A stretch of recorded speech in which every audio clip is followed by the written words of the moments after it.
और युद्ध के बीच नेतन्याहू के लिए बहुत सारी चिंताएं हैं। वो चारों तरफ से घिरे हुए हैं। पहले हमास, फिर आपने देखा लेबनान और उसके बाद यमन की तरफ से उन पर हमले किए जा रहे हैं। आलोचनाओं के हमले भी लगातार हम देख रहे हैं कि नेतन्याहू पर किए जा रहे हैं। इसी बीच एक राहत की खबर नेतन्याहू के लिए सामने आई है। क्या है वो खबर, इस रिपोर्ट के जरिए आपको बताते हैं।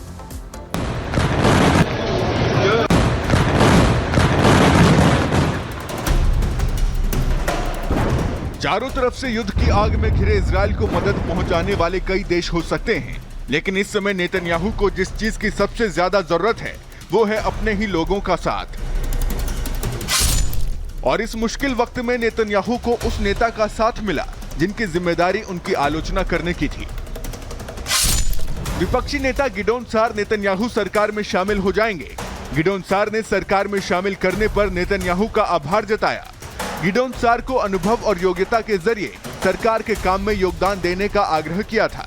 पीएम नेतन्याहू का आभार जताते हुए गिडोन सार ने कहा कि मौजूदा दौर में इजराइल की सरकार, उसकी एकता और सामंजस्य को मजबूत करना बेहद जरूरी है, इसलिए प्रधानमंत्री नेतन्याहू के अनुरोध को स्वीकार किया। समस्याओं के दौरान बेहतर समाधान प्रस्तुत करने की काबिलियत की तारीफ की। देश जिस स्थिति से जूझ रहा है, ऐसे में ये देशभक्ति करने का सही समय है। हालांकि सरकार में शामिल हो रहे गिडोन सार ने कोई भी मंत्री पद स्वीकार नहीं किया है, जबकि उन्हें रक्षा मंत्री का पद दिया जा रहा था। गिडोन सार 4 सदस्यीय न्यू होप पार्टी का नेतृत्व करते हैं। उनके गठबंधन में शामिल होने के बाद सत्तारूढ़ गठबंधन में 68 सदस्य हो गए हैं। युद्ध के माहौल में नेतन्याहू को गिडोन का साथ मिलना कितना अहम होगा, ये देखना बेहद दिलचस्प है। युद्ध में फंसे कई देशों को अपने आलोचकों या फिर यूं कहें कि विपक्ष के नेताओं का साथ नहीं मिलता, लेकिन इजराइल में नेतन्याहू को विपक्ष का मिला ये साथ शायद आने वाले दिनों में युद्ध का ये चेहरा बदल जाए। Bureau report, Republic Bharat. चलिए आगे बढ़ते हैं और अब बात कर लेते हैं घाटी में ऑपरेशन ऑल आउट की, जहां लगातार देखिए भारतीय सेना के जो जवान हैं पाकिस्तान की हर हरकत का मुंह तोड़ जवाब दे रहे हैं, लेकिन इसके बावजूद भी पाकिस्तान बाज नहीं आ रहा, क्योंकि साजिश लगातार रचते हुए वो आतंकी नजर आ रहे हैं। और अब ताजा मामला सामने आया कठुआ और राजौरी से। रिपोर्ट आप देखिए।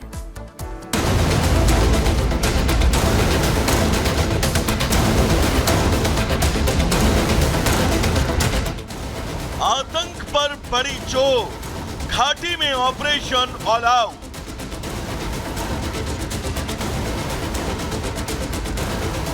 अलर्ट पर घाटी, नहीं बचेंगे आतंकवादी।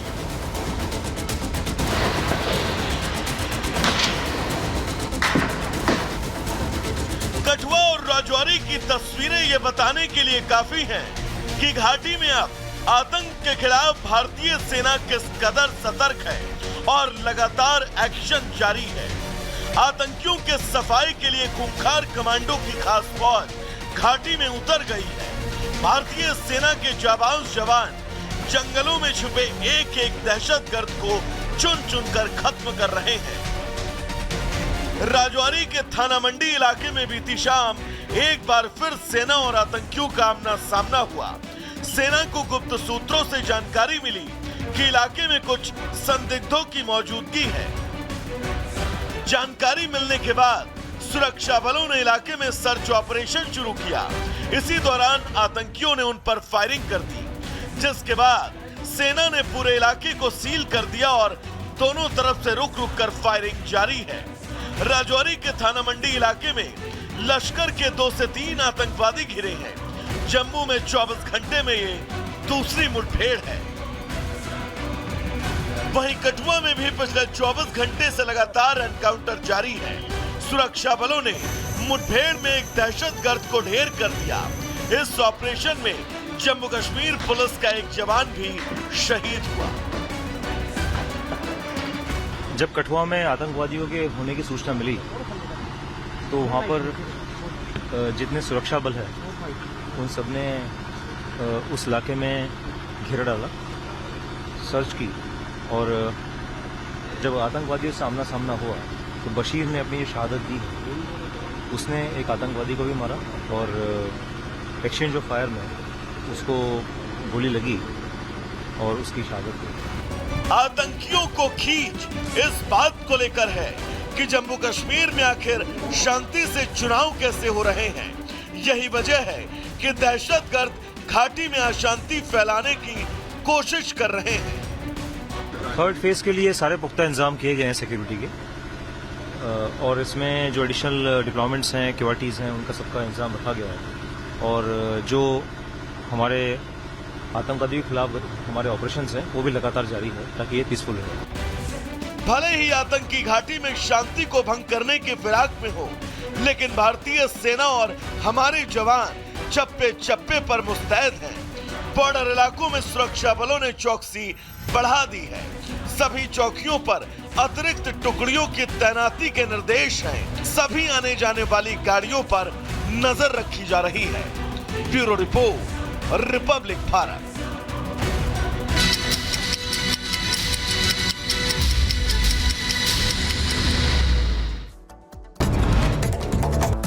और चलिए देश और दुनिया की तमाम बड़ी खबरें आप तक पहुंचाएंगे, लेकिन सबसे पहले बात करेंगे इजराइल की, क्योंकि 7 अक्टूबर के बाद से ही इजराइल अपने हर दुश्मन का खात्मा कर रहा है। अब तक 2 दुश्मनों का खात्मा कर चुका है। बात करें हमास की और दूसरा हिजबुल्लाह के, लेबनान पर जो अटैक किया।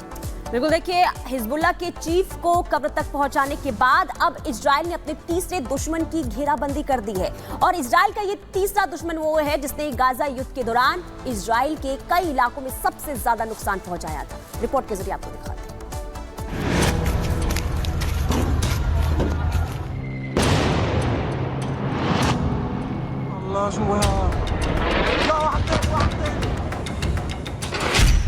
मिडिल ईस्ट में इजराइल का भीषण प्रहार।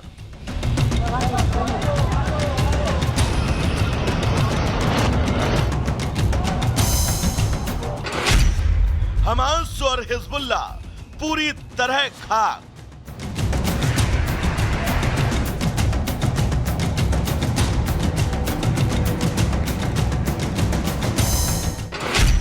अब अगले दुश्मन के खात्मे की तैयारी। अल्लाह अकबर।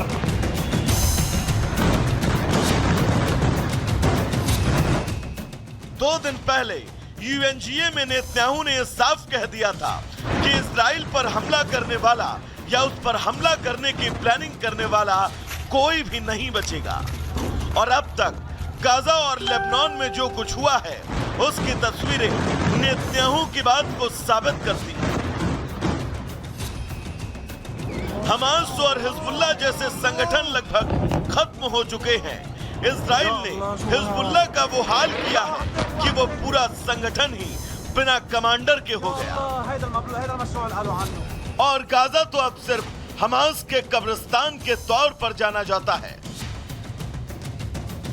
इन दो के अंत की कहानी लिखने के बाद अब मिडिल ईस्ट में इजराइल तबाही का एक और अध्याय लिखने की तैयारी में है।